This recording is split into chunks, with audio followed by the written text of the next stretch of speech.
ಆ ಫ್ರೆಂಡ್ಸ್, ನೀವು ನೋಡ್ತಾ ಇದ್ದೀರಲ್ಲ, ಒಂದು ಮರ ಇದೆ ಅಂತಂದರೆ ಅದ್ರ ಕೆಳಗಡೆ ಎಲ್ಲ ಗಾಡಿಗಳು ಬೈಕ್ಗಳನ್ನ ಎಲ್ಲ ನಿಲ್ಲಿಸ್ತೀರಾ. ಯಾಕಂತಂದರೆ ಬಿಸಿಲಿಗೆ ಬೈಕ್ ಕರಗೋಗ್ಬಾರ್ದು, ಬೈಕಲ್ಲಿರೋ ಪೆಟ್ರೋಲ್ ಹೋಗ್ಬಾರ್ದು ಅಂತಂದ್ಬಿಟ್ಟು.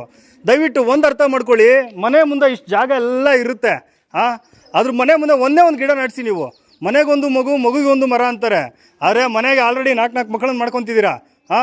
ದಯವಿಟ್ಟು ಹೇಳ್ತಾ ಇದ್ದೀನಿ ಕೇಳಿ, ಹೀಗೆ ನೀವೇನಾದರೂ ಮರ ನಡೆಸಲಿಲ್ಲ ಅಂತಂದರೆ ಮುಂದಿನ ಇನ್ನೊಂದು 5 ವರ್ಷಕ್ಕೆ ತಾಪಮಾನ 50 ಡಿಗ್ರಿ ಹೋಗುತ್ತೆ. ಆವಾಗ ಮನೇಲಿ ಕೂತ್ಕೊಂಡ್ರು ನಿಮಗೆ ಬಿಸಿಲಿನ ತಾಪಮಾನದಿಂದ BP ಹೆಚ್ಚಾಗಿ ಹಾರ್ಟ್ ಅಟ್ಯಾಕ್ ಆಗಿ ಸತ್ತೋಗ್ಬಿಡ್ತೀರಾ. ದಯವಿಟ್ಟು ಕೇಳಿ, ಗಿಡಗಳನ್ನ ನಡೆಸಿ. ನಗ್ತಾ ಇದೆಯಲ್ಲಪ್ಪ, ನಗೋದಕ್ಕಿಂತ ಮುಂಚೆ ಒಂಚೂರು ಯೋಚನೆ ಮಾಡು. ಬಿಸಿಲು ಎಷ್ಟೈತೆ, ಹೊರಗೆ ಬಂದು ಕೂತ್ಕೊತಾ ಇದೆಯಾ? ದಯವಿಟ್ಟು ಬೈದು ಹೇಳ್ತಾ ಇದ್ದೀನಿ ಅಂತ ಬೇಜಾರು ಮಾಡ್ಕೋಬೇಡಿ. ಸತ್ಯ ಹೇಳ್ತಾ ಇದ್ದೀನಿ. ಬಿಸಿಲಿನ ತಾಪಮಾನ ಅಂದರೆ ತುಂಬ ಆಗ್ತಾ ಇದೆ. ಮನೆಗೊಂದು ಮರನ ನಡೆಸಿ. ನಾವು ಮನೆಗೊಂದು ಮರನ ನಡೆಸ್ತಾ ಇದ್ದೀವಿ.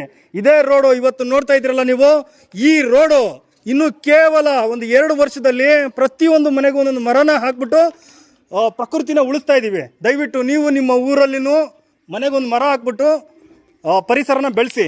ಬೋಲೋ ಭಾರತ್ ಮಾತಾ ಕಿ ಜೈ, ಒಂದೇ ಮಾತರಂ.